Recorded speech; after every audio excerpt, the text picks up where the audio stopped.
So hello and welcome everyone. आज के इस वीडियो में मैं आपको बताने वाली हूँ आप कैसे आपका खुद का डाइट प्लान बना सकते हैं, completely balanced diet plan. Okay, how to balance your diet for healing. और उसके लिए मैं स्टेप बाय स्टेप गाइड भी देने वाली हूँ आपको। और एंड में, इस वीडियो के एंड में मैं आपको एक bonus suggestion, as a bonus एक कंप्लीट प्लान भी बताऊंगी कि आपका प्लान कैसा होना चाहिए। तो इस वीडियो को एंड तक देखना मत भूलिए। ओके, तो सबसे पहला स्टेप है डिफाइन योर हीलिंग गोल।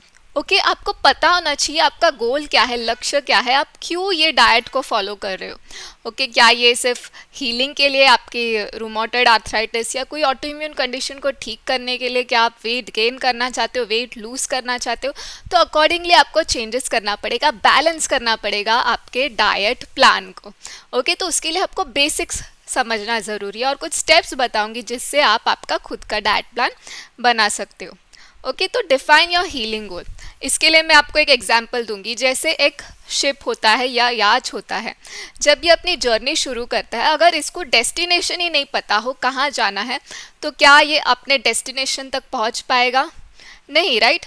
अगर उसके क्या इस शिप या याच के कैप्टन के पास पता, उनको कुछ मैप नहीं है, डायरेक्शन नहीं है, कहाँ जाना है वो भी नहीं पता, तो शायद ये शिप कहीं भी खो जाएगा पूरे ओशन में। तो इसलिए गोल होना, लक्ष्य होना बहुत ही ज़रूरी है। जो आप जो भी एक्शंस ले रहे हो डाइट के लिए, उससे आप क्या पाना चाहते हो, आपका डेस्टिनेशन क्या है, तो वो क्लैरिटी देगा। और clarity gives results, clarity gives you direction. Okay, clarity clears off confusion, so clarity is the most important. पूरी तरह क्लियर होना चाहिए कि आपको क्या करना है। ओके, स्टेप 2 है focus on anti inflammatory food. Okay, तो सबसे पहले आपको लक्ष्य पता चल गया, आपको हील करना है रूमेटॉइड आर्थराइटिस सबसे पहले। ओके, तो आपको एंटी इन्फ्लेमेटरी फूड इंक्लूड करना पड़ेगा। अभी एंटी इन्फ्लेमेटरी फूड क्या है? ये आपके शरीर में जो इन्फ्लेमेशन है, ESR CRP जिसके वजह से बढ़ा हुआ है, उसको धीरे धीरे वो कम करता है। ओके, तो सबसे बेस्ट एंटी इन्फ्लेमेटरी फूड है फ्रूट्स एंड वेजिटेबल। अब जितना उसको रॉ फॉर्म या सिर्फ हल्के से स्टीम कर लेते हो, उसमें ज़्यादा एंटी इन्फ्लेमेटरी प्रॉपर्टीज़ होते हैं। ओके, तो include colours in your life, include rainbow. जैसे रेनबो सैलड होता है, ये बेरीज होते हैं, कितने सारे कलर्स होते हैं राइट उसमें, तो वो बहुत ही ज़्यादा हीलिंग होता है। ओके, और आप भी कलर्स इंक्लूड करेंगे आपके लाइफ में, तो टाइप कीजिए कमेंट्स में, yes I will include colours in my life. Okay, फिर नेक्स्ट स्टेप है prioritise whole plant based food. Okay, तो आजकल सब प्रोसेस्ड फूड, जो मैदा होता है वो हाईली रिफाइंड होता है, जो वाइट राइस होता है वो भी रिफाइंड होता है। तो जितना होता है हमें होल फूड खाना चाहिए, जैसे हमें नेचर ने दिया है वैसे ही। ओके, तो एग्जाम्पल्स क्या है होल फूड के? जैसे है कोकोनट्स। ओके, कोकोनट्स ये भगवान ने दिया है, बट जब उसका कोकोनट ऑयल बनाया जाता है तो उसका जो फाइबर है निकाल दिया जाता है, तो वो होल फूड नहीं होता। तो नेचुरल फैट्स के लिए कोकोनट्स, एवोकाडोस, पीनट्स, अलग अलग प्रकार के नट्स जो होते हैं उसको इंक्लूड कीजिए आपके डाइट में। ओके, तो इससे आप आपके फैट सोर्स को बढ़ा सकते हो। और अगर आप वेट गेन भी करना चाहते हो हीलिंग के साथ, तो आपको धीरे धीरे बैलेंस करना पड़ेगा कि उसमें आप फैट सोर्स जो है थोड़ा सा बढ़ाते हो, और उसके साथ और एक्सरसाइज भी करना बहुत ही ज़रूरी है। अगर आप बेड रिडन हो तो शायद आपको ये जो कोकोनट है, फैट सोर्स है, उसको कम करना पड़ेगा। नेक्स्ट है प्रोटीन के सोर्स, अलग अलग प्रकार के दालें, लेग्यूम्स, चना जो होता है, होल ग्रीन मूंग जो होता है, वो सबसे ज़्यादा हीलिंग होता है और बहुत लोगों को उससे रिएक्शन भी नहीं होती है। राजमा, बीन्स, जो छोले का दाल होता है, अलग अलग प्रकार के लेग्यूम्स है, उसको आप इंक्लूड करेंगे तो आपका प्रोटीन सोर्स इंक्रीज होगा। और वेट गेन करना है तो आपको ये भी थोड़ा सा बढ़ाना पड़ेगा। और हीलिंग और वेट गेन बैलेंस करना थोड़ा सा मुश्किल हो जाता है, बट अकॉर्डिंगली आपको डिज़ाइन करना है, बैलेंस करना है। ओके, कभी भी कोई भी एक्सट्रीम की तरफ नहीं जाना है। जैसे कुछ लोग बहुत ज़्यादा फास्टिंग कर लेते हैं और कोकोनट्स और प्रोटीन सोर्स को कम्प्लीटली अवॉइड करते हैं, जिसकी वजह से बहुत ही जल्दी वो अंडरवेट हो जाते हैं। तो वैसे हमें नहीं करना है, बैलेंस करना है। ओके, तो टाइप कीजिए कमेंट्स में, I will balance my diet. Okay, balance होना बहुत ही ज़्यादा ज़रूरी है। तो नेक्स्ट स्टेप है आपको गट हीलिंग को भी सपोर्ट करना है। अगर आपको ऑटो इम्यून कंडीशन है, जब कोई भी प्रकार के इन्फ्लेमेशन है बॉडी में, तो हाई चांसेस है लीकी गट के वजह से है।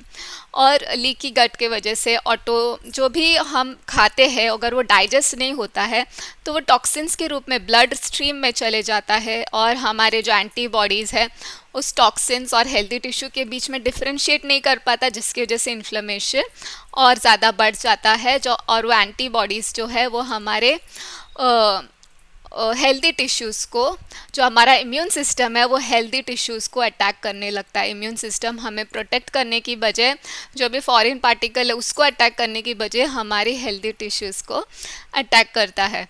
ओके, तो इसलिए हमें केयरफुल रहना है और ध्यान रखना है गट हीलिंग के लिए भी। तो वो हम कैसे करेंगे? ओके, गट हीलिंग कर सकते हैं प्रोबायोटिक्स इंक्लूड करके, जैसे बीटरूट कांजी होता है। इसके रेसिपी गूगल में इजीली अवेलेबल है। लाइक मैंने भी इसे कंज्यूम किया था लास्ट वीक और बहुत ही टेस्टी होता है। ओके, तो बीटरूट को आप थोड़े कुछ स्लाइसेस या चॉप करके उसको पानी में डाल देते हो, अलॉन्ग विद दैट जो मस्टर्ड सीड, ब्लैक पेपर, थोड़ा सा नमक, उसको ग्राइंड करके डाल देते हो और 2 दिन धूप में रखते हो तो हल्का सा फर्मेंट हो जाता है, खटास आ जाती है, और वो हमारे गुड बैक्टीरिया के पॉपुलेशन को बढ़ाता है, जिससे हमारी गट की हीलिंग होती है। इसके अलावा कीफर, सॉवर क्राउट, ये भी अलग अलग प्रकार के प्रोबायोटिक्स है जो आपको आपके गट को हील कर सकते हैं। तो बैलेंस करने के लिए सबसे पहले हमने देखा हमें गोल होना चाहिए। नेक्स्ट हमने देखा एंटी इन्फ्लेमेटरी फूड इंक्लूड करना चाहिए, फिर प्रोटीन, फैट्स, और ये है हमें प्रोबायोटिक्स भी इंक्लूड करना है गट हीलिंग के लिए। स्टेप 4 है हाइड्रेट एंड डिटॉक्सिफाई। ओके, इतने साल हम इतना सारा ग्रेन मिल खा रहे थे, 3 बार खाना, चपाती, राइस, दाल। ओके, तो हमने पानी भी ज़्यादा नहीं पिया। तो जब हम ज़्यादा फ्रूट्स और वेजिटेबल्स खाते तो नेचुरली हाइड्रेशन होता है, बट इसके अलावा भी हमें ध्यान देना है, स्पेशली अभी अगर समर सीज़न आ रहा है तो ध्यान देना है कि हमारा बॉडी हाइड्रेटेड है। आप कोकोनट वाटर भी यूज़ कर सकते हो हाइड्रेट करने के लिए खुद को। ओके, और उसमें बहुत सारे न्यूट्रिशन, वाइटामिन्स भी होते हैं, इलेक्ट्रोलाइट्स होते हैं कोकोनट वाटर, जो आपके बॉडी को एकदम चार्ज कर देगी और आपके टॉक्सिन्स को बाहर फेंक देगी। ओके, तो hydrate and detoxify, coconut water is the best to hydrate and detoxify your body. Okay, तो इसका भी ज़रूर आप ध्यान दीजिए। तो आप इसके लिए कोई भी प्रकार का हर्बल टी ले सकते हैं, जूसेस ले सकते हैं जैसे ककड़ी, सैलरी का, स्पिनच का, जिसमें पानी बहुत ज़्यादा है। ओके, या फिर आप हर्बल टी भी ले सकते हैं, ginger, turmeric tea, cumin T. Okay, जिससे आपका शरीर हाइड्रेटेड है।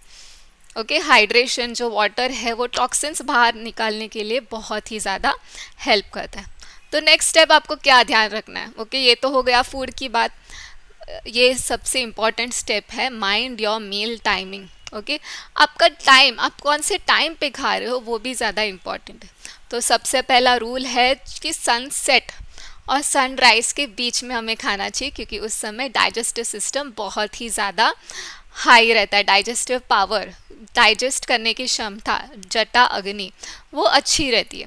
तो इसलिए हमें मील टाइम जो है वो भी ध्यान रखना है, और शाम होने के पहले ही आप खा ले ग्रेन मील तो और भी ज़्यादा बेहतर होगा। स्टेप 7 है add healing herbs and spices. जैसे टर्मरिक होता है, ब्लैक पेपर होता है, जिंजर होता है, इसमें अपने आप में एक एंटी इन्फ्लेमेटरी प्रॉपर्टीज़ होती है जो पेन भी कम करने में हेल्प करता है। तो आप खाने में बैलेंस करने के लिए आपके उससे भी और न्यूट्रिशन और उसके हीलिंग प्रॉपर्टीज़ को यूज़ करने के लिए स्पाइसेस भी ज़रूर ऐड कीजिए आपके डाइट में। ओके, और स्टेप 8 है ईट विथ अवेयरनेस। ओके, आप जो भी खाना खा रहे उसको आप अवेयरनेस के साथ खाइए, माइंडफुल होके खाइए, ग्रैटिट्यूड, मन में ग्रैटिट्यूड भरा होना चाहिए। और जब भी आप खा रहे हो कलर्स पे ध्यान दीजिए, आपके टंग पे जो टेस्ट है वो खाने का उस पे ध्यान दीजिए। तो जब आपका ध्यान पूरी तरह खाने पे केंद्रित होगा तब आपका जो डाइजेस्टिव जूसेस है वो और अच्छे से रिलीज़ होगा, और जो भी खाना आप खा रहे हो वो अच्छे से पचेगा, जो बहुत ही ज़्यादा इम्पॉर्टेंट है।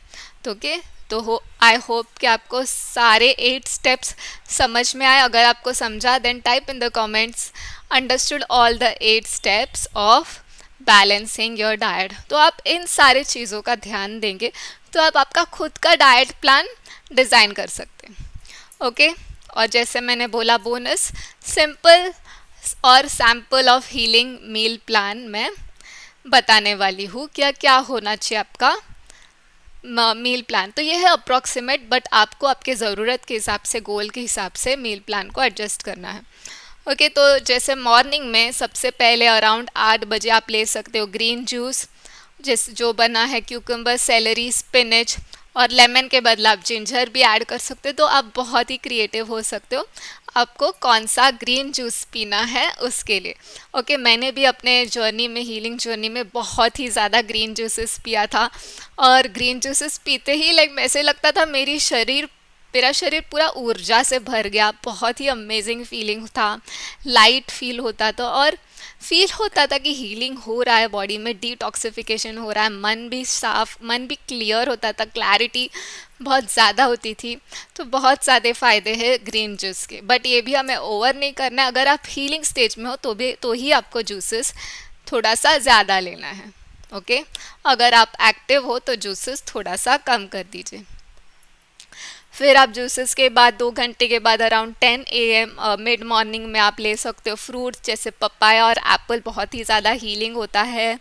और या फिर आप हर्बल टी ले सकते हो. अगर आपको वेट गेन की कोई प्रॉब्लम नहीं है, आप कैलोरीज और रेस्ट्रिक्ट कर सकते हो तो आप हर्बल टी जैसे जूसेस तुलसी और जिंजर का बना हुआ टी भी ले सकते हैं, टर्मरिक टी भी ले सकते, कई सारे प्रकार के टी आप ले सकते.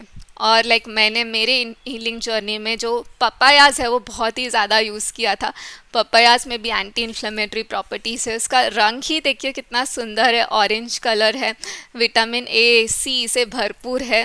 ओके तो पपायाज आप रोज़ इंक्लूड कीजिए हो सके तो.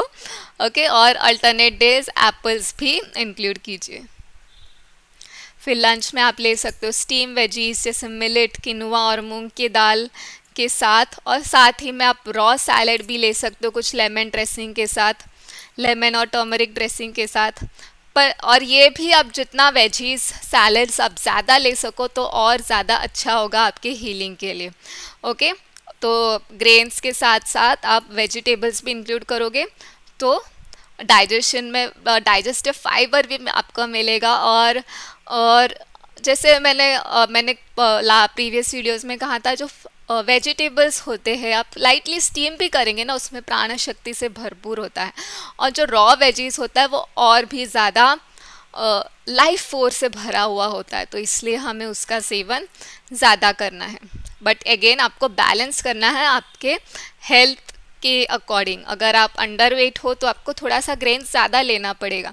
बट अगर आप ओवर वेट हो तो आप ऐसे बहुत सारी हरी सब्जियां और वेजीज थोड़ा ज़्यादा लेके बैलेंस कर सकते हो.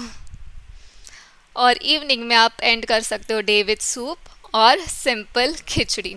ओके या फिर अगर आप वेट गेन की कोई प्रॉब्लम नहीं है तो आप हर्बल टीज़ भी लेके फिर आप अपना night evening wind down routine के बाद आप सो सकते हो. और along with diet, proper sleep, exercise, sunshine, ये सब भी बहुत ही ज़्यादा इम्पॉर्टेंट है. डाइट तो सिर्फ एक हिस्सा है हमारे हीलिंग का और हमें हॉलिस्टिक हीलिंग का ध्यान रखना है.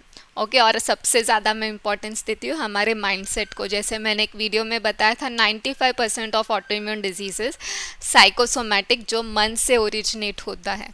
तो इसलिए हमें हॉलिस्टिक हीलिंग पे भी ध्यान देना है. ओके तो ये जैसे आप सूप का इमेज है, सूप्स के साथ आप एंड करोगे तो बहुत ही हल्का लगेगा, नींद आपको गहरी आएगी, डाइजेशन प्रॉपर होएगा और आप हीलिंग को ज़्यादा समय देते हो क्योंकि आप ज़्यादा डाइजेस्टिव जो टाइम होता है ग्रेन्स खाने से जो डाइजेशन का टाइम कंज्यूम होता है उसको आप बचाते हो.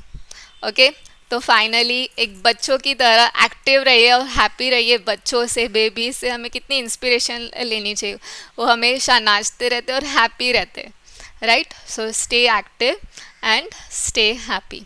और मेरे बाकी अगर आपको ये वीडियो अच्छा लगा तो लाइक, शेयर, सब्सक्राइब भी कीजिए और मेरे बाकी वीडियोस को भी ज़रूर चेक कीजिए. Okay then bye bye, take care.